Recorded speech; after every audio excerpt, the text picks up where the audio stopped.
Dan hasil presentasi dari matriks metode pengadaan jasa konstruksi. Ini foto kami Abu Bakar dan Muhammad Azri Bima dari Teknik Perawatan dan Perbaikan Gedung. Kemudian pendahuluan, pengadaan jasa konstruksi adalah suatu kegiatan pengadaan barang atau jasa yang dibiayai oleh dana anggaran pendapatan belanja negara atau APBN atau anggaran pendapatan belanja daerah atau APBD, baik yang dilaksanakan secara swakelola maupun oleh penyedia barang atau jasa. Pengadaan barang atau jasa ini berperan penting dalam pelaksanaan pembangunan nasional untuk peningkatan pelayanan publik dan pengembangan perekonomian nasional dan daerah.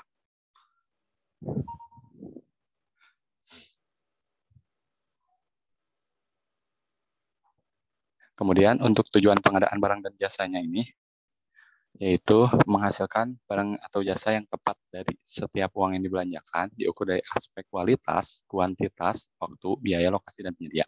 Kemudian meningkatkan pengguna produk dalam negeri. Kemudian meningkatkan peran usaha mikro, usaha kecil, dan koperasi, meningkatkan pelaku usaha nasional, mendukung pelaksanaan penelitian dan pemanfaatan barang atau jasa hasil penelitian, meningkatkan keikutsertaan industri kreatif, mewujudkan pemerataan ekonomi dan memberikan perluasan kesempatan berusaha dan meningkatkan pengadaan berkelanjutan. Untuk pelaku pengadaan sendiri itu ada PA, kemudian KPA, kemudian ada PPK, kemudian ada pejabat pengadaan, kemudian ada pokja pemilihan, kemudian ada agen pengadaan, ada penyelenggara swakelola dan penyedia. Untuk pada Perpres nomor 12 tahun 2021, PJ atau PPHP dihapus sehingga semua pasal yang mengatur penetapan, tugas, dan kewenangan PJ PPHP dengan sendirinya dihapus. Untuk pemilihan penyedia jasa konstruksi. Pemilihan penyedia jasa konstruksi diatur oleh LKPP atau Lembaga Kebijakan Pengadaan Barang atau Jasa Pemerintah yang sebelumnya diatur oleh Permen PUPR nomor 14 tahun 2020. Untuk pemilihan penyedia barang, pekerjaan konstruksi atau jasa lainnya terdiri atas e-purchasing atau sekarang disebutnya katalog elektronik. Kemudian ada pengadaan langsung, ada penunjukan langsung, tender cepat, dan tender. Selanjutnya ada e-purchasing dilakukan untuk barang atau pekerjaan konstruksi yang tercantum dalam katalog elektronik. Pelaksanaan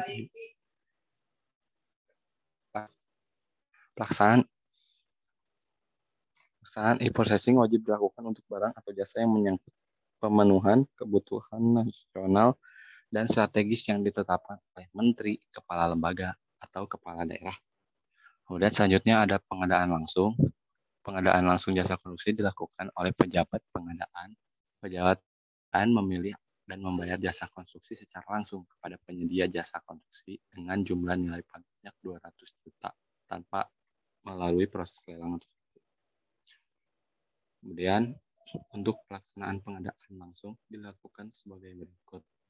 Pembelian atau pembayaran langsung kepada penyedia untuk pengadaan barang atau jasa lainnya yang menggunakan bukti pembelian atau kwitansi atau permintaan penawaran yang disertai dengan klarifikasi serta negosiasi teknis dan harga kepada pelaku usaha untuk pengadaan langsung yang menggunakan surat perintah kerja.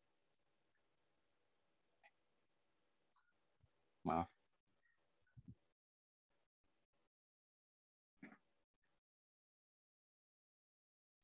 Kemudian selanjutnya ada penunjukan langsung. Dalam keadaan tertentu dan keadaan khusus pemilihan penyedia barang atau jasa dapat dilakukan dengan cara penunjukan langsung terhadap satu penyedia barang atau jasa dengan cara melakukan negosiasi baik teknis maupun biaya secara diperoleh harga wajar dan teknis dapat dipertanggungjawabkan. Kemudian untuk kriteria keadaan itu meliputi penyelenggaraan penyiapan kegiatan yang mendadak untuk menindaklanjuti komitmen internasional yang dihadiri oleh Presiden atau Wakil Presiden, kemudian barang jasa yang bersifat rahasia untuk kepentingan negara yang meliputi intelijen, politisasi, pengawalan Presiden, Wakil Presiden, mantan Presiden, dan mantan wakil presiden beserta keluarganya sesuai dengan ketentuan perundang-undangan. Kemudian, pekerjaan konstruksi bangunan yang merupakan satu kesatuan sistem konstruksi dan satu kesatuan tanggung jawab atas risiko kegagalan bangunan yang secara keseluruhan tidak dapat direncanakan atau diperhitungkan sebelumnya. Kemudian, barang atau pekerjaan konstruksi atau jasa lainnya yang hanya dapat disediakan oleh satu pelaku usaha yang mampu. Untuk kelanjutannya itu, pengadaan dan penyaluran benih unggul yang meliputi benih padi, jagung, dan kedelai, serta pupuk yang oleh NPK dan ZA kepada petani dalam rangka menjamin ketersediaan benih dan pupuk secara tepat dan cepat untuk pelaksanaan peningkatan ketahanan pangan. Kemudian pekerjaan prasarana, sarana, dan utilitas umum di lingkungan perumahan bagi masyarakat berpenghasilan rendah yang dilaksanakan oleh pengembang yang bersangkutan. Kemudian barang atau pekerjaan konstruksi yang spesifik dan hanya dapat dilakukan oleh pemegang hak paten atau pihak yang telah mendapatkan izin dari pemegang hak paten atau pihak yang menjadi pemenang tender untuk mendapatkan izin dari pemerintah. Kemudian barang atau pekerjaan konstruksi yang setelah dilakukan tender ulang mengalami kegagalan. Selanjutnya penjelasan akan dijelaskan oleh rekan. Selanjutnya yaitu yang keempat ada tender cepat. Dalam pelaksanaan tender cepat ini yang pertama itu spesifikasi dan volume pekerjaannya sudah ditentukan secara rinci. Kemudian pelaku usaha telah terkualifikasi dalam informasi kinerja penyedia. Lanjut.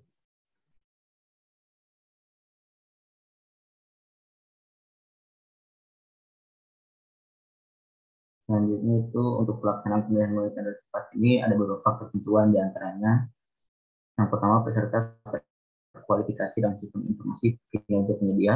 Yang kedua peserta hanya memasukkan penawaran harga. Yang ketiga evaluasi penawaran harga dilakukan melalui aplikasi. Dan yang keempat itu penetapan pemenang berdasarkan harga penawaran terendah.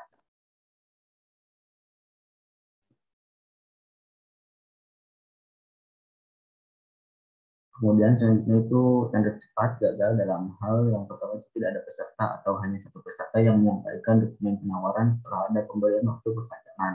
Kemudian pemenang atau pemenang cadangan tidak ada yang menghadiri verifikasi data kualifikasi, ditemukan kesalahan dalam dokumen pemilihan atau tidak sesuai dengan ketentuan dalam peraturan presiden ini. Kemudian seluruh peserta terlibat korupsi, kolusi, dan atau nepotisme. Seluruh peserta terlibat persaingan usaha tidak sehat dan korupsi, kolusi, dan atau nepotisme melibatkan pokja, pemilihan atau PK.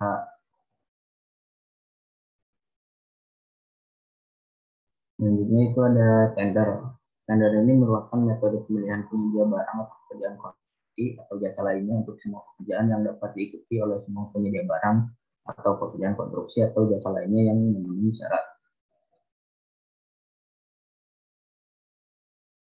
Untuk pelaksanaan pemilihan melalui tender atau seleksi ini meliputi beberapa hal diantaranya pelaksanaan kualifikasi, pengumuman dan atau undangan, pendaftaran dan pengambilan dokumen pemilihan, pemberian penjelasan, penyampaian dokumen penawaran, evaluasi dokumen penawaran, penetapan dan pengumuman pemenang, dan sanggah dan juga sanggah banding. Khusus untuk pekerjaan konstruksi. Kemudian selanjutnya tender atau seleksi gagal dalam hal terdapat kesalahan dalam proses evaluasi, tidak ada peserta yang menyampaikan dokumen penawaran setelah ada pemberian waktu perpanjangan, tidak ada peserta yang lulus evaluasi penawaran, ditemukan kesalahan dalam dokumen pemilihan atau tidak sesuai dengan ketentuan dalam peraturan presiden ini, seluruh peserta terlibat korupsi, kolusi, dan atau nepotisme, seluruh peserta terlibat persaingan usaha tidak sehat, seluruh penawaran harga tender barang atau yang konstruksi atau jasa lainnya di atas KPS, kemudian negosiasi biaya pada seleksi tidak tercapai, dan atau korupsi, kolusi, dan atau nepotisme melibatkan pokja atau pemilihan atau PK. Kemudian yang selanjutnya itu ada evaluasi penawaran. Dalam evaluasi penawaran ini ada beberapa metode yang dapat dilakukan, diantaranya sistem nilai, penilaian biaya selama umur ekonomis atau harga terendah. Untuk lebih rincinya mungkin nanti dijelaskan kelompok yang membahas evaluasi penawaran. Kemudian yang selanjutnya itu ada pengumuman pengadaan jasa konstruksi, di mana untuk pengumuman pengadaan barang atau jasa pada prinsipnya harus dilakukan melalui website KLDI dan papan pengumuman resmi untuk masyarakat serta portal pengadaan nasional melalui LPSE, sehingga masyarakat luas dan dunia usaha yang berminat serta memenuhi kualifikasi dapat mengikutinya. Kemudian yang terakhir itu ada kesimpulan. Pengadaan barang atau jasa ini berperan penting dalam pelaksanaan pembangunan nasional untuk peningkatan pelayanan publik dan pengembangan perekonomian nasional dan daerah. Pemilihan penyedia jasa konstruksi ini diatur oleh LKPP atau Lembaga Kebijakan Pengadaan Barang atau Jasa Pemerintah. Pemilihan penyedia barang atau pekerjaan konstruksi atau jasa lainnya terdiri atas e-processing, pengadaan langsung, penunjukan langsung, tender cepat, dan tender. Terdapat evaluasi penawaran yang dicantumkan pada dokumen lelang terdiri atas sistem nilai, sistem penilaian biaya selama berproses, dan harga terendah. Kemudian, dalam pengumuman pengadaan barang jasa pada prinsipnya dilakukan melalui website KLDI dan papan pengumuman resmi untuk masyarakat serta portal pengadaan nasional melalui LPSD, sehingga masyarakat luas dan dunia usaha yang berminat serta memiliki kualifikasi dapat mengikutinya.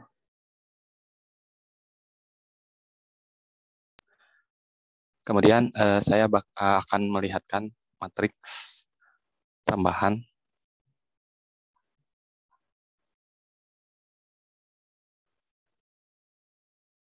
Jadi untuk matriks metode pengadaan jasa konstruksi berdasarkan Perpres 12 tahun 2021 dan dibandingkan dengan Perpres 16 tahun 2018.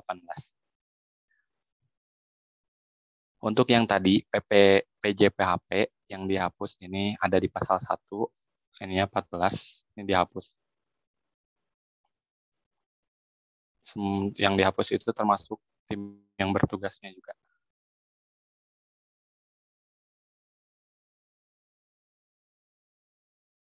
Kemudian tadi yang disebut e-purchasing atau toko daring, ini ada penjelasannya. Toko daring adalah sistem informasi yang memfasilitasi pengadaan barang atau jasa melalui penyelenggara perdagangan, melalui sistem elektronik dan retail daring.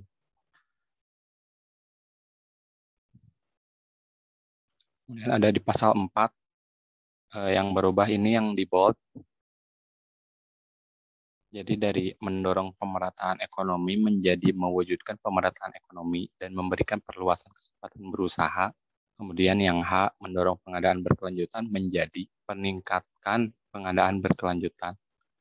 Kemudian untuk yang tadi PJPHP atau PPHP itu dihapus untuk pelaku pengadaan. Kemudian untuk di F, dari menetapkan penunjukan langsung untuk tender atau seleksi ulang gagal itu ada penambahan menjadi penetapan pengenaan sanksi daftar hitam. Untuk daftar hitam seperti yang penjelasan Ibu Eri di minggu kemarin.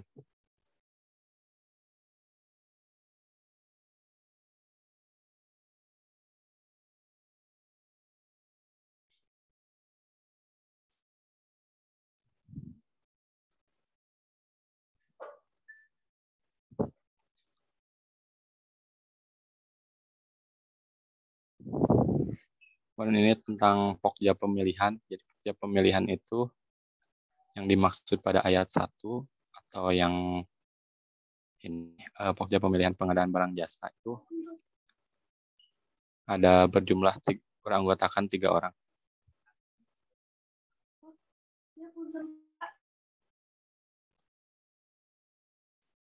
Kemudian untuk pokja pemilihan itu yang dari dapat dibantu oleh tim atau tenaga ahli, jadi dapat dibantu oleh tim ahli atau tenaga ahli.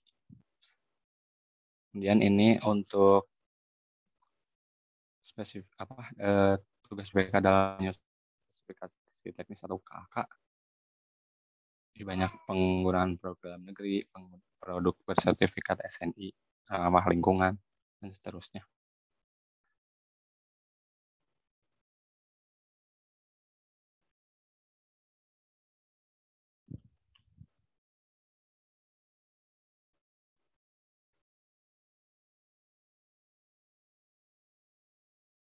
Kemudian untuk selanjutnya bisa dibaca pada Perpres yang tahun 2021.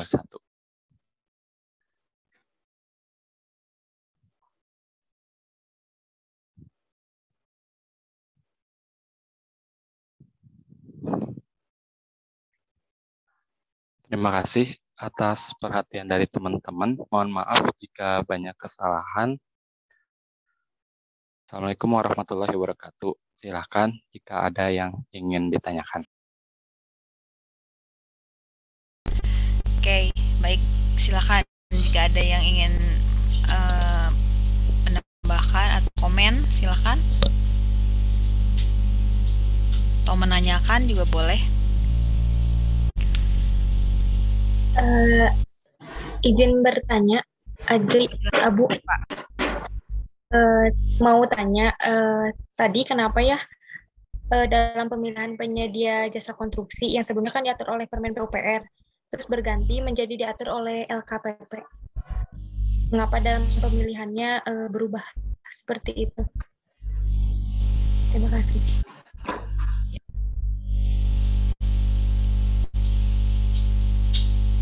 Silakan, boleh langsung dijawab.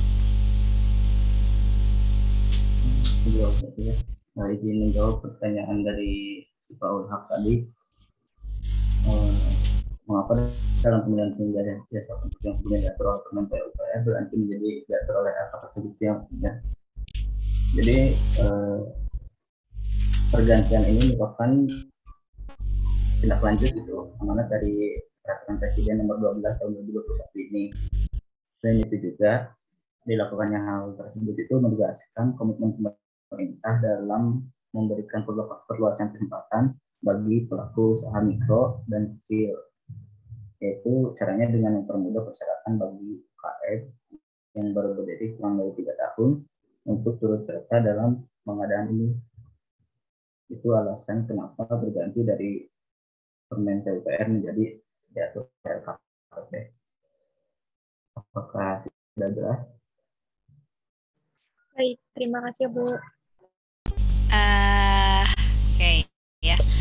Jadi saya kritisi dulu ya ini penampilannya Abu dan Azri ya. Di topik tugas itu matriks mengenai jenis metode pemilihan jasa konstruksi ya, artinya kontraktor ya. Jadi Anda membuat matriksnya sebetulnya harusnya lebih menjelaskan perbedaan 5 jenis metode untuk memilih kontraktor gitu. Jadi dibuat matriks ya. Jadi tadi Anda lebih banyak justru membuat matriks perbedaan peraturan ya. Jadi bukan itu sebetulnya yang yang kaitan dengan dengan topik tugasnya. Anda sudah menjabarkan tadi ya 5 jenis pemilihan kontraktor. Jadi cara untuk memilih kontraktor, metode untuk memilih kontraktor itu menggunakan 5 jenis ya, dari mulai e-purchasing, tender ya, tender cepat, penunjukan langsung, pengadaan langsung. Nah, justru yang 5 ini ya, memang tadi sudah disampaikan beberapa ya Anda di dalam paparan awal, tapi harusnya dibuatkan matriks ya. Jadi dibuatkan matriks misalnya dari 5 jenis ini gambaran pelakunya seperti apa. Kalau e-purchasing ya, tender cepat, penunjukan langsung, pengadaan langsung itu pelakunya seperti apa ya. Kemudian minimal jumlah peserta. Nah, seperti itu ya, minimal jumlah peserta. Karena kan kalau e-purchasing jumlah pesertanya berapa? Misalnya minimal, ada batas minimal kan, kayak pengadaan langsung, pengadaan langsung minimal jumlah pesertanya 2 peserta. Penunjukan langsung pasti 1. Ya, kemudian kalau tender cepat ya dan penunjukan langsung itu pesertanya harus masuk sikap aplikasi tambahan ya. Jadi di dalam sikap itu sistem informasi kinerja penyedia ya. Jadi untuk metode seperti tender cepat dan penunjukan langsung, nah ini pesertanya juga gitu ya, si calon kontraktor juga harus sudah terdaftar juga dalam satu aplikasi yang lain, yaitu namanya SIKAP ya, Sistem Informasi Kinerja Penyedia ya. Nah gitu. Kemudian minimal HPS ya kan, ada dibatasi kan, minimal HPS itu berapa. Ini 5 metode ini ada perbedaannya gitu ya. Tadi kalau pelaku itu e-purchasing itu dilakukan oleh siapa ya, tender itu dilakukan oleh siapa. Kalau e-purchasing kan hanya bisa dilakukan oleh PPK ya dan pejabat pengadaan. Nah tapi pejabat pengadaan itu pun hanya bisa melakukan e-purchasing semaksimal kan 200 juta ya. 200 juta ya kalau tidak salah yang konstruksi. Di atas 200 juta itu e-purchasingnya hanya bisa dilakukan oleh PPK ya, sampai tak terbatas. Tapi tak terbatas juga ada nanti batasan. Jadi kalau BPK melakukan e-purchasing nilainya lebih dari 100 miliar, nah itu juga harus mendapat persetujuan dari PAKPA. Ya, kalau yang di bawah 100 miliar itu tidak harus mendapatkan persetujuan dari PAKPA. Nah, itu maksudnya ya. Kalau tender cepat siapa yang melakukan? Penunjukan langsung siapa? Pengadaan langsung siapa? Itu yang dimaksud dengan pelaku. Kemudian kriteria pekerjaan. Nah, kriteria pekerjaan untuk 5 jenis ini seperti apa? Masing-masing punya karakteristiknya gitu ya. Nah, kemudian evaluasi ya, tadi sempat disinggung tuh di beberapa kan ada evaluasi harga terendah, itu biasanya digunakan untuk metode yang mana gitu ya. Kemudian kalau dengan negosiasi itu biasanya digunakan untuk metode yang mana. Kemudian pemasukan dokumen ya, pemasukan dokumen. Tadi kan Anda sudah menjelaskan langkah-langkahnya. Nah, kriterianya kalau pemasukan dokumen 5 ini seperti apa? 5 jenis ini. Ya, kemudian misalnya penyampaian dokumen ya, atau proses evaluasi ya tadi ya, misalnya. Kan tadi ada yang penawaran terendah ya dengan nilai ya misalnya. Nah, seperti itu. Jadi itu tambahan ya. Jadi saya kritisi dari paparannya Abu dan Azri ya. Jadi matriksnya ini belum terjawab dengan baik gitu ya. Jadi masih masih kurang ya. Nah, itu coba ditambahkan ya nanti matriksnya. Jadi dibuat seperti itu gitu ya. Jadi 5 itu disandingkan ya, metode itu. Anda bikin kriterianya apa tadi, dari misalnya pelaku, jumlah peserta, ini gimana nih 5 metode ini ya, berdasarkan tentu dokumen Perpres ya. Perpresnya pakai yang 2018 ya. Karena kalau yang 2021 kan sebetulnya itu hanya 44 halaman penunjang ya dari yang Perpres 2018 ya. Mungkin begitu ya. Nah, ini kan karena teman-temannya ini kan saling share ya. Jadi itu silakan, ini kan ada 12 topik ya.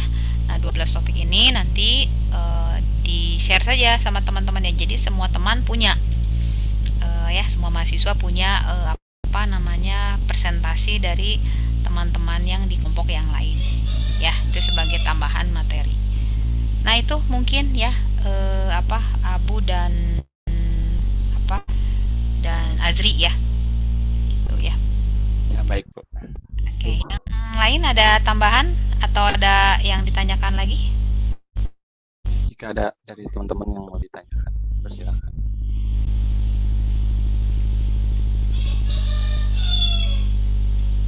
Oke, tidak ada. Oke. Kalau tidak ada boleh ditutup oleh Azri dan Abu, silahkan. Bu, saya mau nanya. Oh, ya, silahkan. silakan. Maaf. Silakan. Ya maaf ya. Mau nanya, kalau kan tadi pada Perpres nomor 12 diketahui bahwa PJ atau PPPHP dihapus. Itu kenapa dihapus? Izin menjawab jadi yang tadi yang PJ PHP yang pada pasal 1, iya benar, dihapus untuk di era 2021. Kenapa dihapus? Sebelumnya PJ atau PJPHP atau PPHP itu singkatnya panitia atau pejabat penerima hasil pekerjaan. Tugasnya itu untuk melakukan pemeriksaan hasil pekerjaan pengadaan barang atau jasa sesuai dengan ketentuan yang tercantum dalam kontrak. Kemudian menerima hasil pengadaan barang jasa melalui pemeriksaan. Kemudian menandatangani jika acara serah terima hasil pekerjaan. Nah, di 2021 itu ya dihapus. Kemudian untuk tugas, foksi dan kewenangan itu kemana? Setahu saya untuk tugas itu yang PJPHP itu menjadi ke PPK, ke pejabat komitmen. Seperti itu. Mungkin jika dari Abu ingin menambahkan, silakan.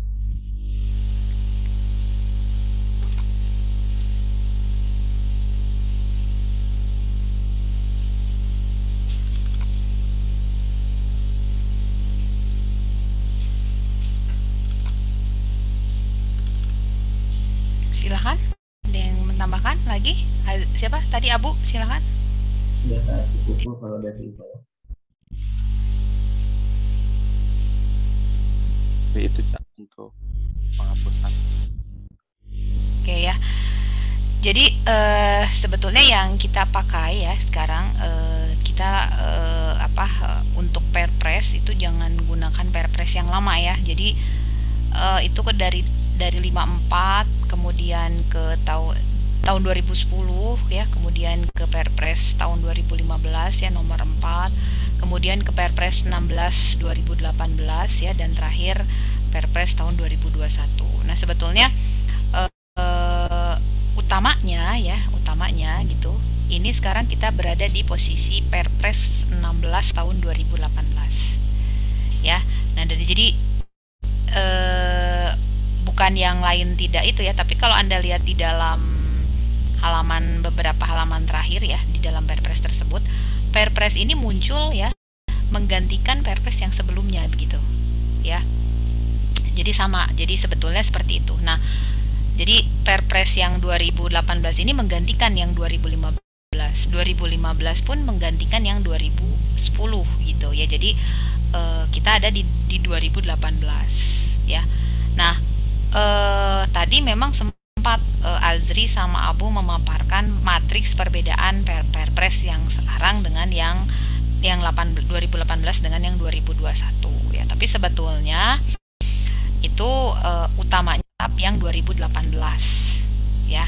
2021-nya ini masih menunjang ke 2018. Jadi kalau di dalam 2018 ditemui kesamaan, ambil yang 2021. Tapi kalau tidak ada di dalam 2021, maka kita rujukannya tetap menggunakan Perpres 2018 ya. Nah, di dalam Perpres 2018 itu memang terjadi perubahan nama ya. Sebetulnya ini bukan kajiannya Abu dan bukan kajiannya Abu dan Azri ya, karena ini harusnya dibahasnya oleh topik kelompok yang membahas tentang pihak yang terlibat dalam proses pengadaan gitu ya.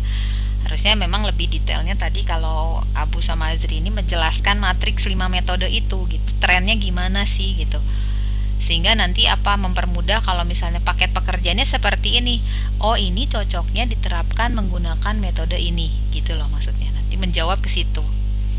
Ya, nanti barangkali ada kisi-kisi soal UAS. Ya, nanti soal UAS nanti kita multiple choice ya. Anda multiple choice nanti UASnya.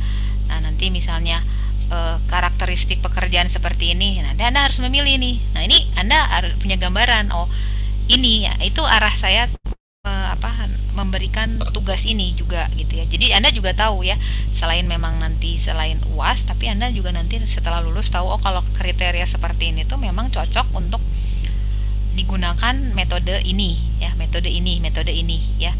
Ini sama halnya dengan kalau metode pelaksanaan konstruksi kan. Nah, kalau seperti ini metode pelaksanaan konstruksinya seperti ini. Nah, ini kalau ini mungkin ini topiknya memang pengadaan ya. Kriteria paket pekerjaan seperti ini, nah ini cocoknya pakai ini ya. Nah, itu ya, jadi seperti itu. Nah, sedikit tadi Salsa kan menanyakan mengapa diubah? Sebetulnya bukan diubah ya, tapi lebih kepada penyempurnaan. Jadi semakin semakin update Perpres itu artinya mengikuti tren tren zaman lah ya, seperti itu. Nah, khusus untuk pihak yang terlibat ini juga kan nanti kaitannya dengan jabatan di posisi kementerian ya. Jadi karena saya sampaikan kalau yang namanya proyek-proyek pemerintah kan ini ULP-nya ya, PPK-nya, KPA-PA-nya kan pasti pemerintah. Kalau pemerintah plat merah, kalau plat merah itu PNS ya kan. Nah, PNS itu punya unsur kepangkatan gitu. Ya, nah ini menyesuaikan gitu. Jadi makanya nanti namanya ada yang berubah gitu. Sebetulnya bukan berubah tapi menyesuaikan dengan posisi kepangkatan ya. Kan kita sekarang dulu saja dulu kan PNS namanya ya. Kalau sekarang mungkin Anda tahu juga namanya bukan PNS tapi ASN, aparatur sipil negara ya. Jadi berubah juga. Itu bukan berubah, itu juga sebetulnya, tapi memang penyesuaian dengan dengan aturan-aturan kepegawaian ya dan aturan-aturan lainnya. Nah, tadi seperti yang ditanyakan ada ada perubahan, bukan perubahan tadi penyesuaian ya, tadi penyesuaian nama ya dari PJHP ya dan PPHP ya. Sebetulnya dua-duanya itu masih ada di dalam Perpres 16 ya. Perpres 16 2018 itu di situ masih ada PJPHP dan PPHP. Nah, tupoksinya peran PJPHP dengan PPHP ini lebih kepada melakukan pemeriksaan terhadap hasil pekerjaan. Jadi kalau misalnya kantor sudah akan serah terima pekerjaan kepada owner, nah itu selain oleh konsultan pengawas atau konsultan MK dicek, owner pun akan mengecek ya, owner pun akan mengecek. Nah, perwakilan ownernya ini ya siapa? Nah, ini tadi perannya PJPHP dan PPHP ya. Nah, ini dia nanti mengecek pekerjaan hasil pekerjaan. Walaupun sifat pekerjaannya lebih kepada pemeriksaan administratif. Ya, lebih kepada administratif karena yang teknis pasti konsultan, ya. Makanya kalau PJPHP atau PPHP bukan orang latar belakang sipil, kalau itu pekerjaan sipil tidak apa-apa. Itu ya. Nah, PJHP sendiri ya itu biasanya untuk pekerjaan-pekerjaan nilainya sampai 200 juta. Ya, jadi dia memeriksa paket-paket pekerjaan yang nilainya di bawah 200 juta. Tapi kalau untuk di atas 200 juta itu biasanya tetap masih dilakukan PPHP ya. Nah, kalau Perpres yang lama, yang dulu, yang sebelumnya 54 itu tidak dibedakan menjadi PJPHP dan PPHP, namanya dulu PPHP aja satu ya, panitia penerima hasil pekerjaan. Ini kalau ini kan panitia penerima harapan palsu, bukan ya. Nah, itu dulu cuma satu. Nah, di Perpres 16 ini dibagi menjadi dua gitu. Ada peran yang memang menangani khusus untuk paket-paket di bawah 200 ya. Ada yang paket-paket dia menangani di atas 200 juta ya. Sehingga biasanya kalau PJPHP ya biasanya satu orang, sama seperti pejabat pengadaan, satu orang. Tapi kalau PPHP itu biasanya tim ya. Tapi kalau PPHP timnya tidak harus ganjil ya, tidak harus ganjil begitu. Nah, itu kurang lebih mungkin salsa ya tambahannya. Sebenarnya ini juga tadi menjawab Siva juga ya, tadi juga sempat menanyakan, itu bukan berubah tapi penyesuaian ya. Segala sesuatu itu kan mengikuti, apalagi kan elektronik sistem. Kalau elektronik sistem tuh mengikuti tren memang ya. Anda aja kalau laptop ya, itu kan handphone ya, mengikuti sistem tuh. Nah, nanti database-nya sekarang begini. Nah, itu sama. IPROK juga mengikuti, tapi kalau IPROK memang mengikuti peraturan yang berkembang di kementerian-kementerian yang terlibat di situ. Karena pelakunya salah satunya adalah sisi ownernya ini adalah pemerintah.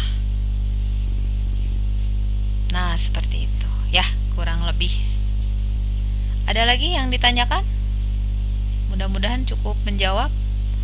Salsa? Ya Bu, terima kasih banyak Ajri, Abu, dan Bu Eri. Ya, gak apa-apa ya ditanyakan ya kalau nggak jelas. Kita ini sekarang sesi memperjelas ya dengan tugas kelompok ini kan, jadi makin jelas gitu ya. Seperti itu. Oke, kalau tidak ada silahkan ditutup. Azri dan Abu silahkan. Atas teman-teman semua, jika ada kesalahan tadi mohon maaf. Terima kasih juga untuk Bu Eri atas penjelasan tambahannya. Semoga tadi yang nanya terjawab semua. Assalamualaikum warahmatullahi wabarakatuh. Waalaikumsalam warahmatullahi wabarakatuh. Oke, selanjutnya kelompok 2 tentang matriks metode pengadaan jasa konsultansi ya, nomor absen 2 dan 14. Silahkan. Ya, sebentar. Ya, silahkan.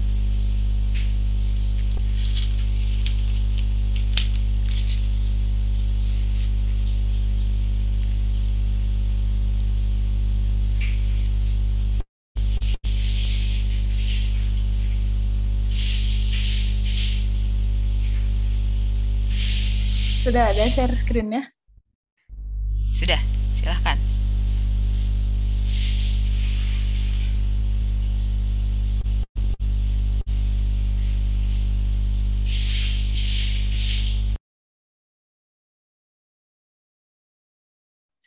Silahkan Rizky buat buka. Assalamualaikum warahmatullahi wabarakatuh. Waalaikumsalam warahmatullahi wabarakatuh. Kami dari kelompok 2 yang beranggotakan saya sendiri dengan nama Muhammad Rizky dengan NIM 181144018 dan teman saya Aulia Nasyatul NIM 181144003. Kami akan memaparkan materi kelompok kami yang berjudul Matriks Metode Pengadaan Jasa Konsultasi. Yang selanjutnya akan dijelaskan oleh Aulia.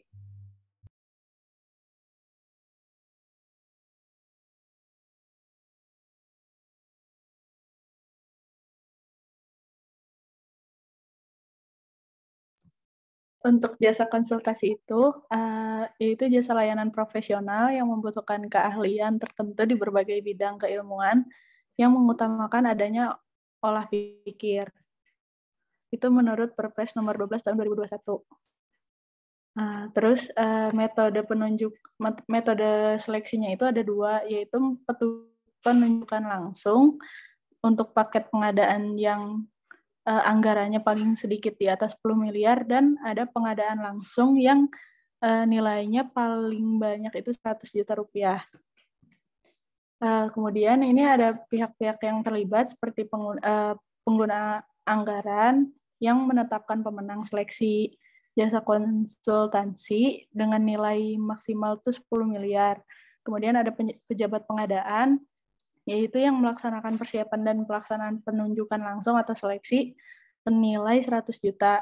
Kemudian ada Pokja, yaitu menetapkan pemenang seleksi penunjukan langsung dengan nilai maksimal 10 miliar.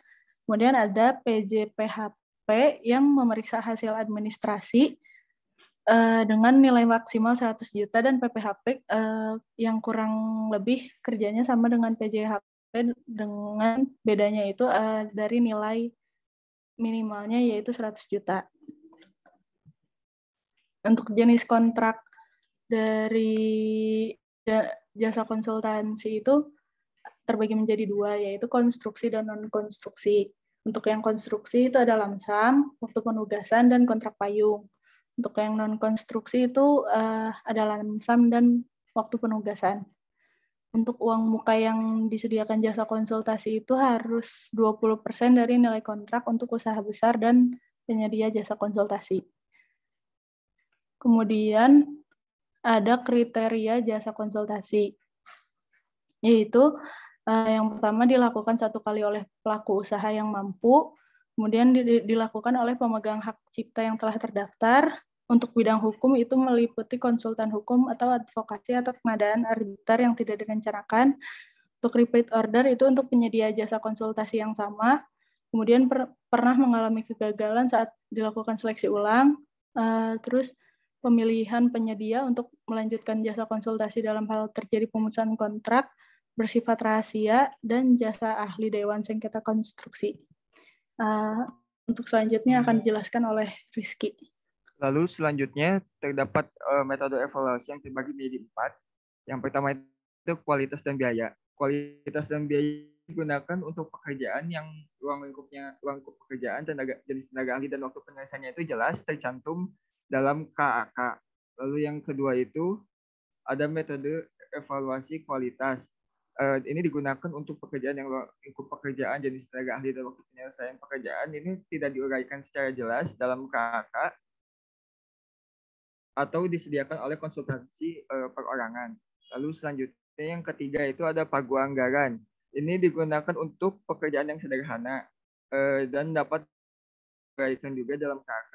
Lalu penawarannya itu tidak boleh melebihi dari pagu anggaran tersebut. Lalu yang terakhir ada biaya terendah. Ini digunakan untuk pekerjaan yang standar atau bersifat rutin.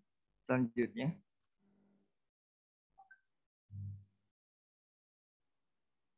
Lalu di sini ada tender atau seleksi internasional. Nilai minimalnya itu, ini tipe yang harusnya kalau dalam aturan itu 25 miliar, bukan 25 juta. Selanjutnya. Lalu di sini ada pengadaan jasa konsultasi ini dilakukan melalui tender atau seleksi internasional yang diumumkan dalam situs web kementerian, lembaga atau Pemda, dan situs web komunitas internasional. Lalu pelaksanaan pemilihan itu dilakukan ada beberapa tahap, yaitu klarifikasi dan negosiasi terhadap penawaran teknis dan biaya setelah masa sanggah selesai. Selanjutnya. Lalu di sini terdapat 2 jenis surat perintah yang digunakan, yaitu surat perintah kerja. Surat perintah kerja ini digunakan dalam pengadaan jasa konsultasi dengan nilai maksimal itu 100 juta. Sedangkan untuk surat perjanjian itu pengadaan jasa konsultasi dengan nilai minimal 200 juta. Selanjutnya. Lalu di sini ada keintegrasian jasa konsultasi menurut Permen PUPR nomor 14 tahun 2020. Ini ada standar dan pedoman pengadaan jasa konstruksi melalui PIA dan peraturan pelaksana. Lalu ada Permen PUPR nomor 1 tahun 2020, itu ada standar dan pedoman pengadaan jasa konstruksi rancang bangun melalui penyedia. Selanjutnya, kesimpulan yang kami dapatkan itu karena ini aturannya ada 2, yaitu Peraturan Presiden Republik Indonesia nomor 16 tahun 2018 tentang pengadaan barang atau jasa pemerintah, telah dilakukan perubahan sebanyak 1 kali, yaitu yang terbaru menjadi Peraturan Presiden Republik Indonesia nomor 12 tahun 2021. Dan pada Peraturan nomor 12 tahun 2021 itu beberapa perubahan dan penghapusan.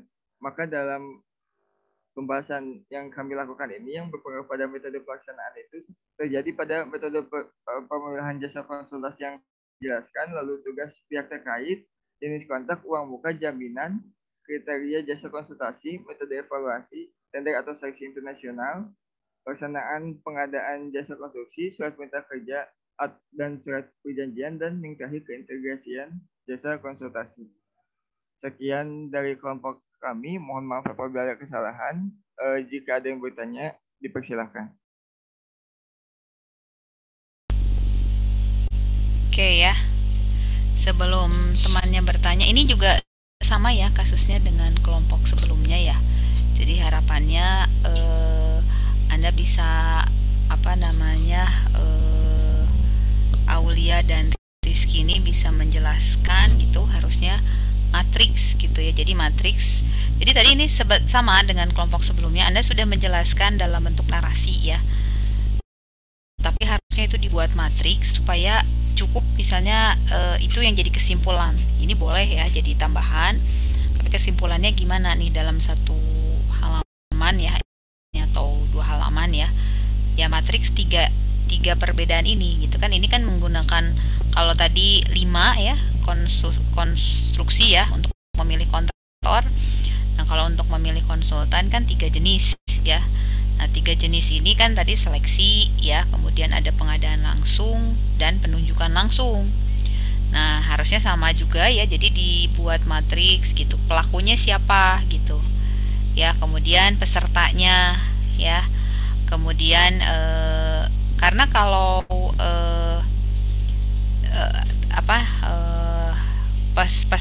pelaku saja ya, pelaku juga tadi kan kalau untuk yang untuk konstruksi, untuk penerima administrasi hasil pekerjaan itu dilakukan untuk PJHP. Itu kalau PJHP kan 200 juta ya, kalau konsultan kan 100, kalau konstruksi 200 juta. Nah PJHP itu kan berarti dia adanya untuk pekerjaan konsultansi dengan jenis metode pengadaan langsung kan. Nah tapi kalau seleksi itu pihak yang terlibatnya selain siapa lagi gitu ya, nah itu adalah salah satunya PPHP.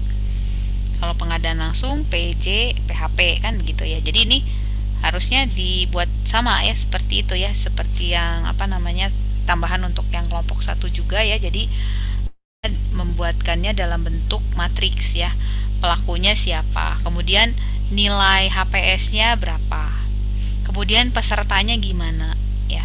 Nah kenapa pesertanya? Karena kalau penunjukan langsung ya, ini kan pesertanya 1, tapi kalau pengadaan langsung ini kan pesertanya minimal 2. Kalau seleksi minimal 3 misalnya, atau kalau konsultan ya minimal 3, sama seperti konstruksi ya, kontraktor ya. Kemudian evaluasinya ya, mana yang menggunakan evaluasi sistem nilai ya. Nah itu seperti itu. Kemudian kalau konsultan bisa muncul lagi gitu ya, ya selain evaluasi itu kualifikasinya, misalnya bagaimana untuk 3 jenis ini kualifikasi peserta ya, kriteria pekerjaan juga ya, untuk seperti apa gitu ya. Nah ini ditambahkan ya, itu juga sama ya, bisa ditambahkan sama seperti kelompok 1. Tambahannya kalau dari saya ya sedikit menyampaikan ya, jadi ditambahkan justru di 3 itu gimana trennya dari masing-masing kriteria gitu ya. Itu yang dikaitkan, yang dimaksud dengan matriks gitu loh maksudnya ya. Nah itu ya Aulia dan Rizky, silahkan temannya ada yang ingin atau menambahkan ya. Harapannya kalau ingin bertanya langsung saja ke topik ini ya, topiknya Rizky dan Aulia ya, topiknya matriks metode pengadaan jasa konsultansi. Nah itu, jadi seputar itu pertanyaannya, silakan.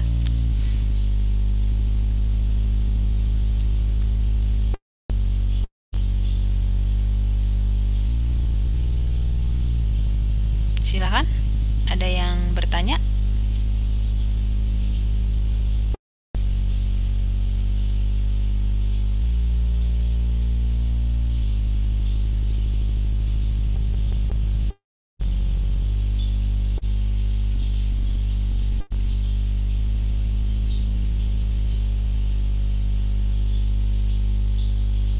Tidak ada? Cukup jelas? Ya, oke. Jelas. Silakan. Ya, oke, cukup jelas ya. Nanti ditambahkan seperti itu ya, Aulia dan Rizky ya. Baik, Bu. Nanti di-share ke teman-temannya matriksnya seperti apa ya. Ini kalau Anda mau tambahkan juga silahkan nanti di email kelompok Anda ya. Kalau ada revisi, email lagi ke saya juga boleh ya, silahkan. Baik, Bu. Oke, selanjutnya silahkan boleh ditutup kalau tidak ada pertanyaan. Sekian Dan dari kelompok kami, mohon maaf apabila ada kesalahan atau kekurangan. Terima kasih atas perhatiannya. Wassalamualaikum warahmatullahi wabarakatuh. Waalaikumsalam warahmatullahi wabarakatuh. Selanjutnya kelompok 3, silahkan nomor urut 3 dan 15 tentang matriks dokumen pengadaan, dokumen penawaran, dan dokumen kontrak. Silahkan. Baik, Bu. Ya, silahkan.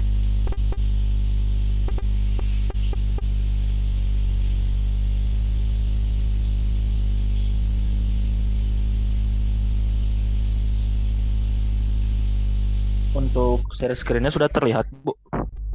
Sudah, silahkan.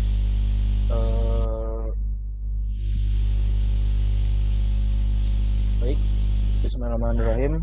Assalamualaikum warahmatullahi wabarakatuh. Waalaikumsalam warahmatullahi wabarakatuh. Kami di sini dari penampilan ketiga, yaitu dengan materi matriks dokumen pengadaan, dokumen penawaran, dan dokumen kontrak akan menampilkan materi kami. Di sini saya dengan rekan saya, yaitu Pujar Tiamanah. Dan di sini saya dengan NIM 18114404 dan rekan saya sendiri itu Pujar Tiamanah dengan NIM 18114421. Lalu bahasan kami di sini itu ada 3 bahasan, yaitu dokumen pengadaan, dokumen penawaran, dan dokumen kontrak. Baik, yang pertama itu kita masuk ke dokumen pengadaan.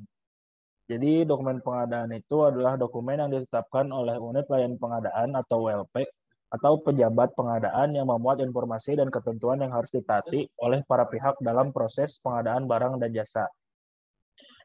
Di kanan itu terdapat gambar contoh dari dokumen pengadaan itu sendiri.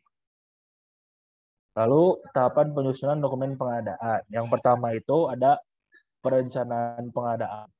Lalu yang kedua ada persiapan pengadaan, yang ketiga ada persiapan pemilihan, yang keempat ada pelaksanaan pemilihan. Lalu di sini isi dokumen dari pengadaan. Yang pertama itu dokumen kualifikasi, di mana isinya itu yaitu petunjuk pengisian formulir isian kualifikasi, instruksi kepada peserta, yang di mana instruksi itu termasuk tata cara penyampaian dokumen kualifikasi. Lalu ada lembar data kualifikasi, fakta integritas, dan yang terakhir ada tata cara evaluasi kualifikasi. Lalu yang kedua itu ada dokumen pemilihan, di mana isinya itu yang pertama ada undangan atau pengumuman, yang kedua instruksi kepada peserta, yang ketiga rancangan kontrak atau surat perjanjian, syarat umum kontrak, syarat khusus kontrak, dan dokumen lain yang merupakan bagian dari kontrak. Lalu yang keempat ada daftar kuantitas dan harga, yang kelima ada spesifikasi teknis, KAK, dan gambar. Yang keenam ada bentuk surat penawaran, yang ketujuh bentuk jaminan, dan yang terakhir ada contoh-contoh formulir yang perlu diisi. Lalu yang kedua itu ada dokumen penawaran, di mana dokumen penawaran itu adalah dokumen yang disampaikan oleh penyedia barang dan jasa sebagai pemenuhan persyaratan sebagaimana diterapkan dalam dokumen pengadaan atas suatu kegiatan pemilihan penyedia barang dan jasa. Dan di kanan itu terdapat contoh dari dokumen penawaran.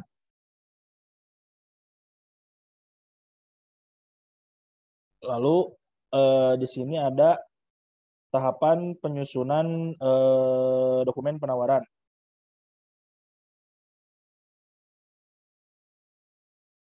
Yang pertama itu ada mempelajari rencana kerja dan syarat-syarat, lalu mengikuti unwizing atau penjelasan pekerjaan pelelangan, lalu mempelajari unvaluing, yaitu berita acara penjelasan lelang, lalu membuat jadwal kerja penyusunan dokumen penawaran, membuat permohonan, menghitung rencana anggaran biaya, mengumpulkan dokumen-dokumen perusahaan, menyusun dokumen penawaran, melakukan pengecekan kelengkapan dokumen penawaran, melengkapi kekurangan dokumen penawaran, melakukan pengecekan ulang dokumen penawaran, dan yang terakhir yaitu menggandakan serta menjilid dokumen penawaran. Lalu di sini terdapat isi dari dokumen penawaran itu sendiri, di mana yang pertama itu terdapat daftar harga penawaran, lalu data administrasi, lalu ada data teknis, dan yang terakhir terdapat data kualifikasi. Di sini kami masuk ke bagian daftar harga penawaran, yaitu di mana Yang pertama itu ada surat penawaran, yaitu merupakan dokumen pembuka atau cover dari dokumen penawaran.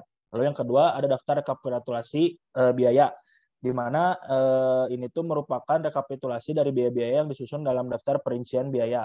Lalu yang ketiga terdapat daftar perincian biaya, yang merupakan daftar perincian semua biaya yang dibutuhkan dari pekerjaan yang dilalangkan.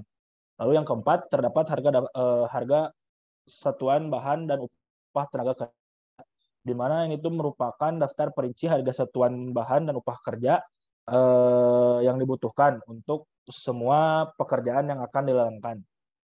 Dan yang terakhir itu terdapat daftar analisa harga satuan pekerjaan, di mana merupakan daftar perincian jumlah tenaga yang diperlukan serta besarnya biaya yang dibutuhkan untuk menyelesaikan pekerjaan yang dilalangkan. Lalu yang kedua itu terdapat data administrasi, di mana ini tuh yaitu fotokopi jaminan penawaran. Jadi jaminan penawaran ini adalah surat pernyataan dari sebuah institusi resmi yang isinya menyatakan bahwa institusi tersebut memberikan jaminan terhadap penawaran yang diberikan peserta lelang. Jaminan penawaran ini dapat diperoleh peserta lelang dari bank umum atau perusahaan asuransi setempat. Dan lalu yang kedua terdapat surat pernyataan kesanggupan membayar jam sostek, di mana panitia lelang juga mensyaratkan agar perusahaan menyanggupi untuk mengikuti program jaminan sosial tenaga kerja seperti jam sostek atau BPJS Ketenagakerjaan. Biasanya surat ini pernyataan ini tuh digabung dengan surat kesanggupan menjalankan program K3. Lalu selanjutnya akan dilanjut oleh rekan saya Pujiarti. Baik, maaf, apakah suara saya terdengar? Terdengar, Puj, di saya. Oh iya.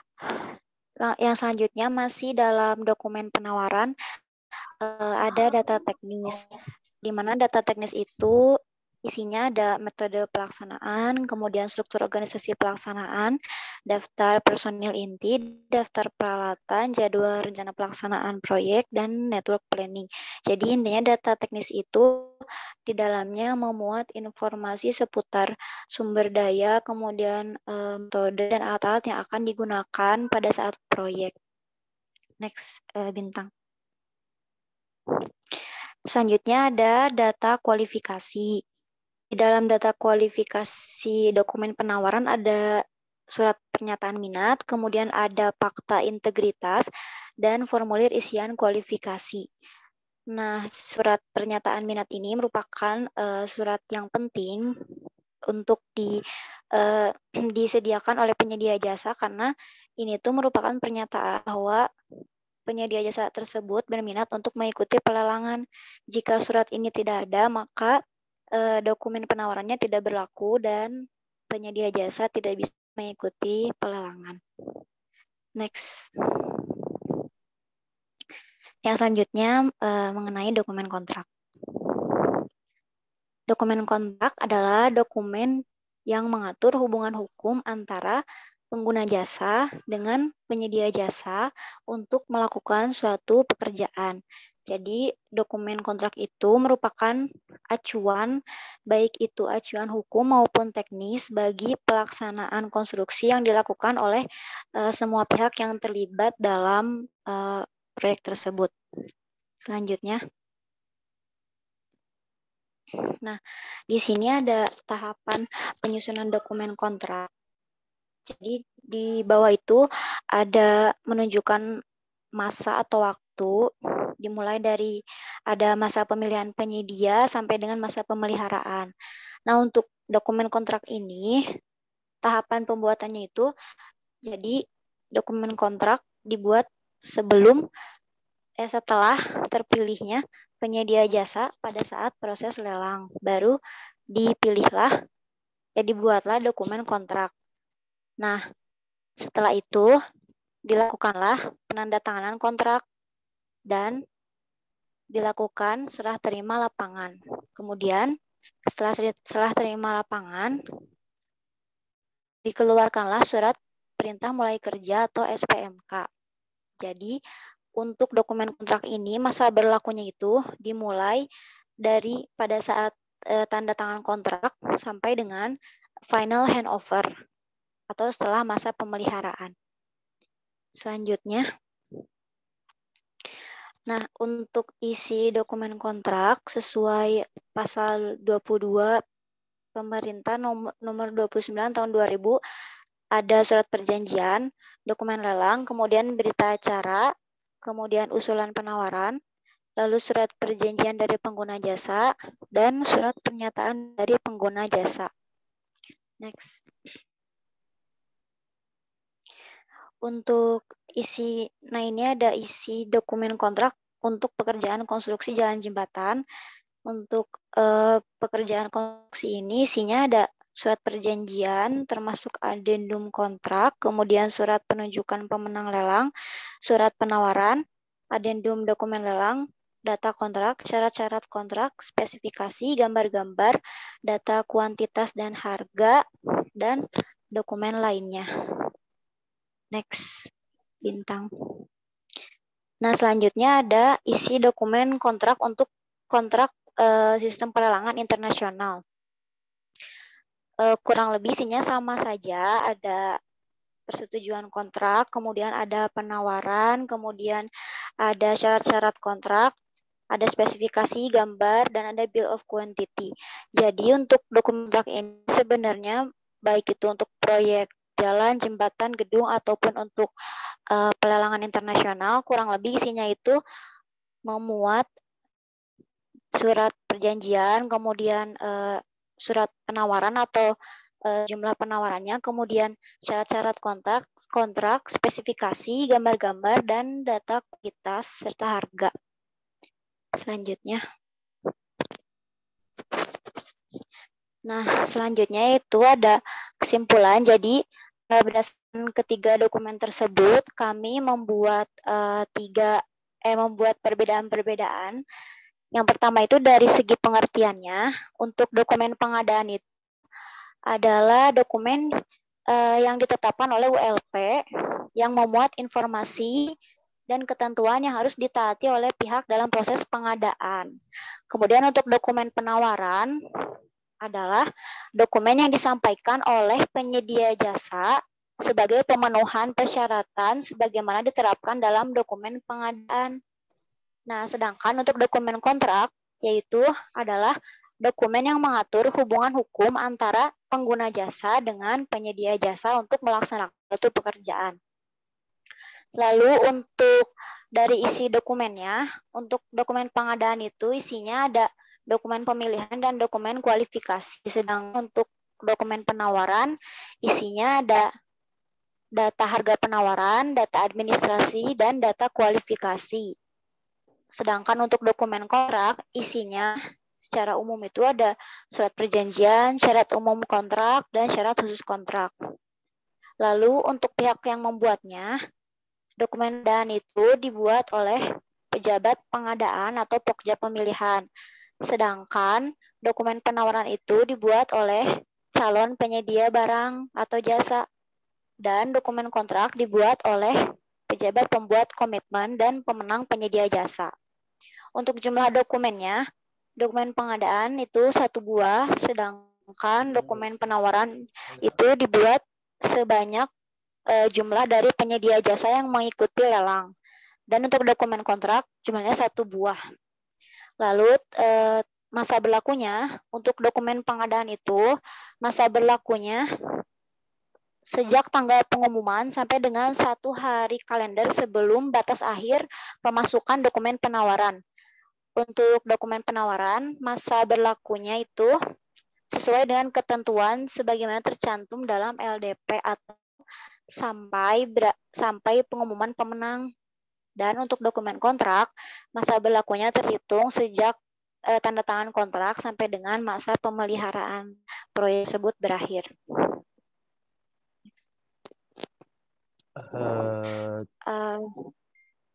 Cukup dari kami. Mungkin dari teman-teman atau Bu Eri ada masukan untuk kelompok kami. Oke ya. Ini tadi sudah muncul ya matriksnya ya. Jadi matriks perbedaan antara dokumen pengadaan ya, dokumen penawaran dan dokumen kontrak ya. Jadi tadi di kesimpulan matriksnya sudah muncul ya. Ini sudah baik ya. Nah, mungkin tadi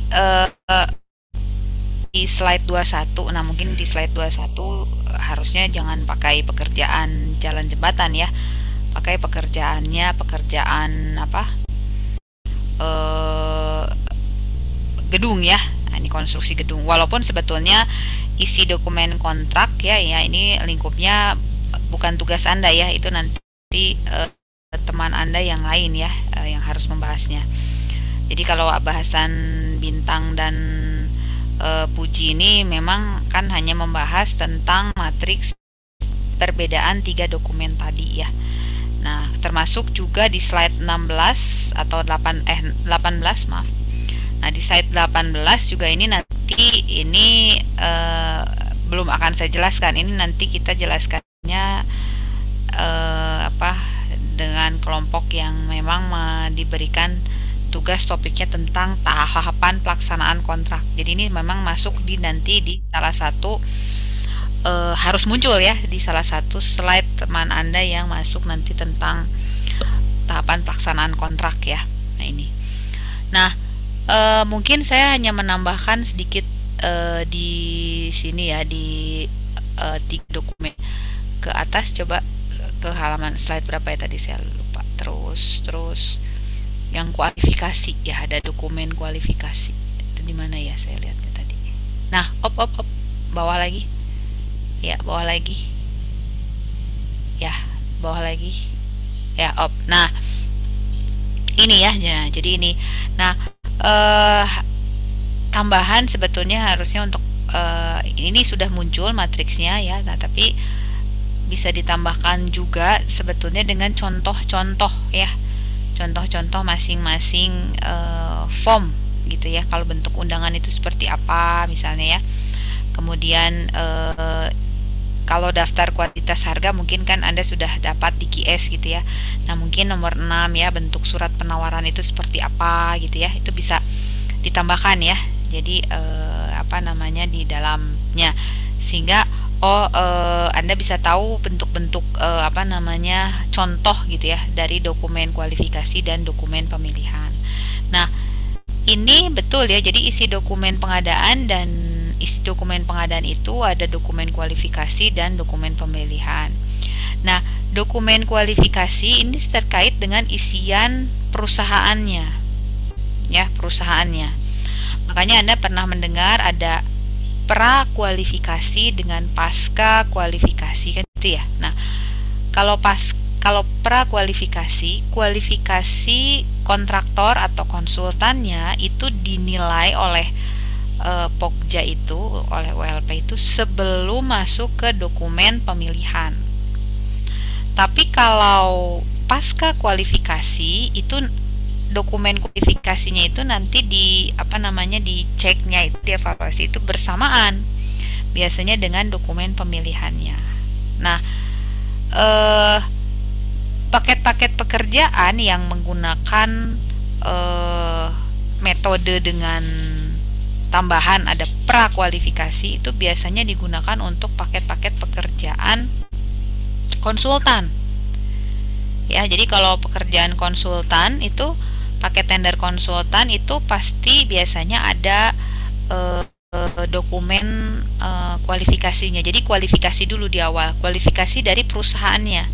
Nanti kalau perusahaannya eligible masuk ya, jadi gini, ada 10 dulu ya, 10 dulu yang mendaftar ya tahapannya.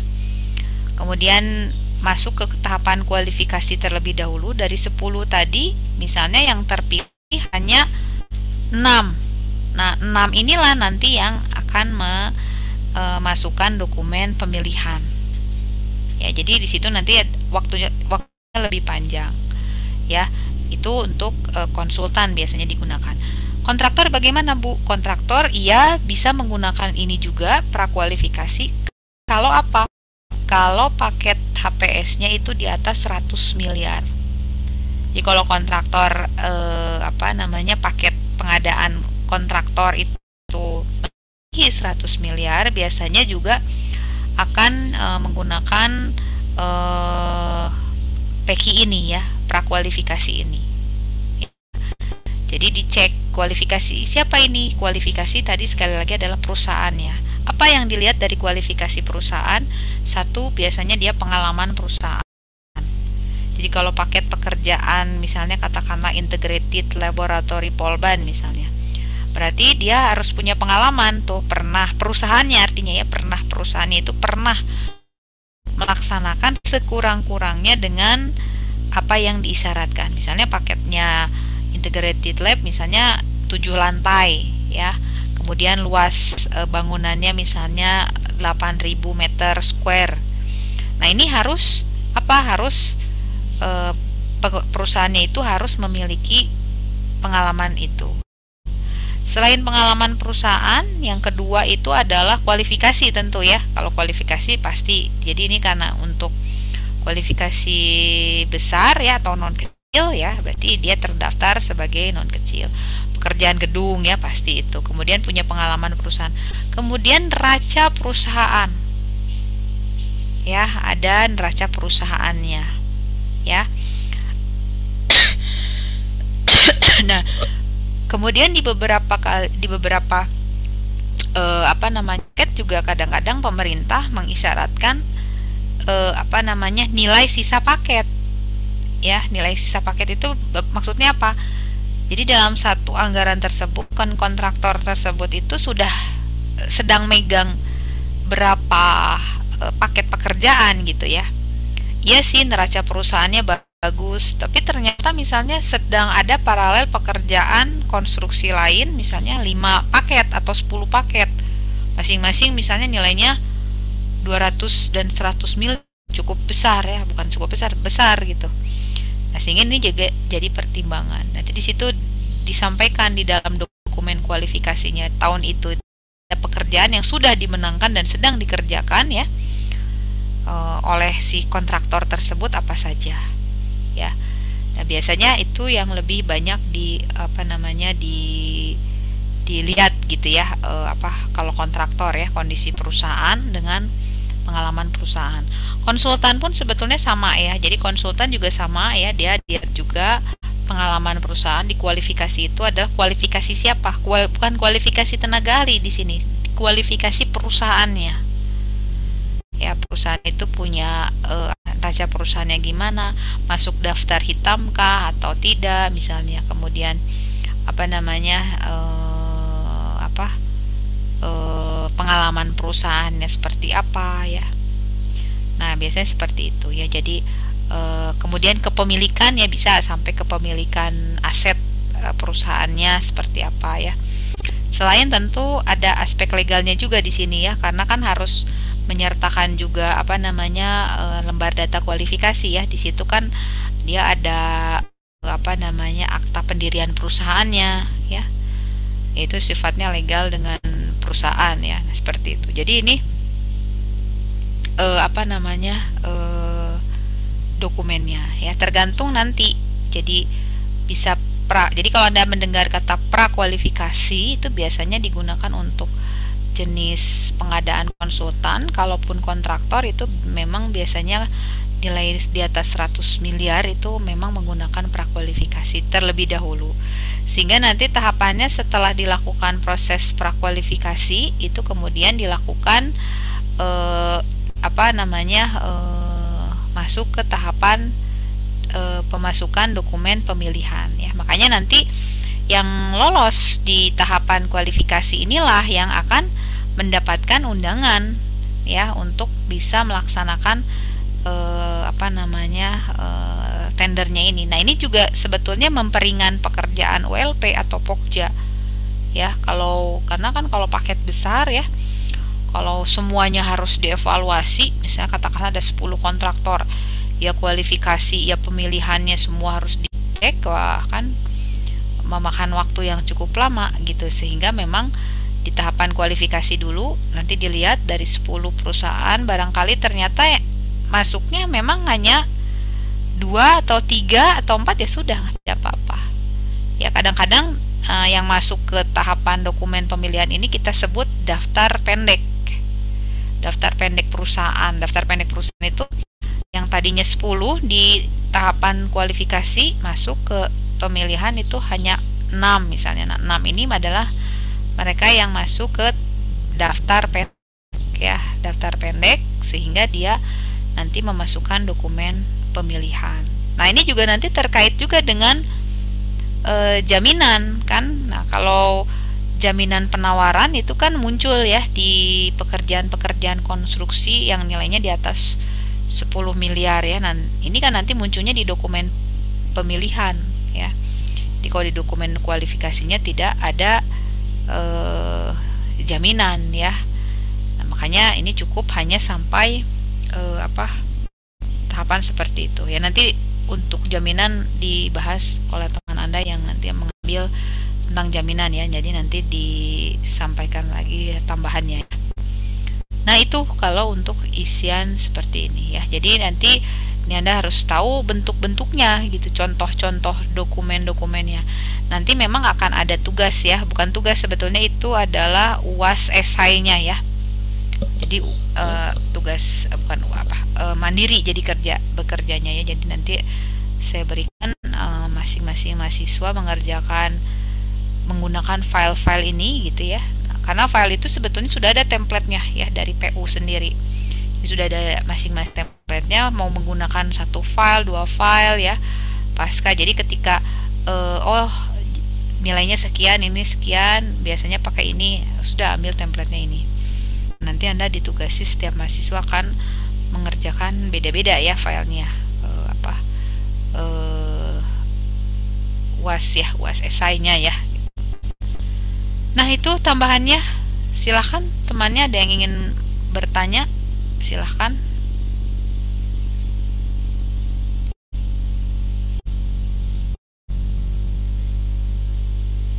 Tidak ada? Tidak ada, Bu. Oke, tidak ada. Silahkan, kalau ada boleh ditutup bintang dan puji. Silahkan. Ya, baik.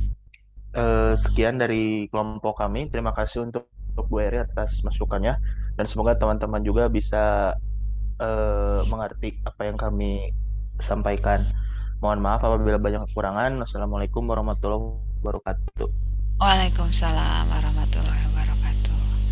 Kalau saya mengkritisi slide PPT-nya ini pizza ya. Jadi sambil makan pizza harusnya ya. Nah. Iya, Bu. Aduh, senang makan sepertinya nih bintang ya. Ambil slide-nya, slide makanan ya. Oke ya. Kita lanjutkan ke kelompok 4. Nah, namun sebelum kita lanjutkan ke kelompok 4, ini kan sudah masuk azan asar ya, sholat asar dulu ya, mungkin 15 menit ya waktu. Kita lanjutkan sekitar pukul 4 ya.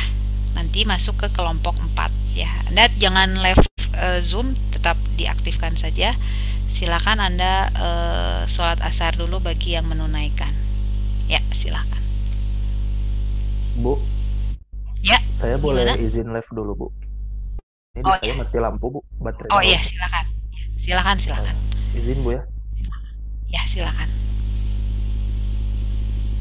Oke ya, nanti kita jam 4 ketemu lagi ya. Silakan. Kalau ada yang mau live memang silakan.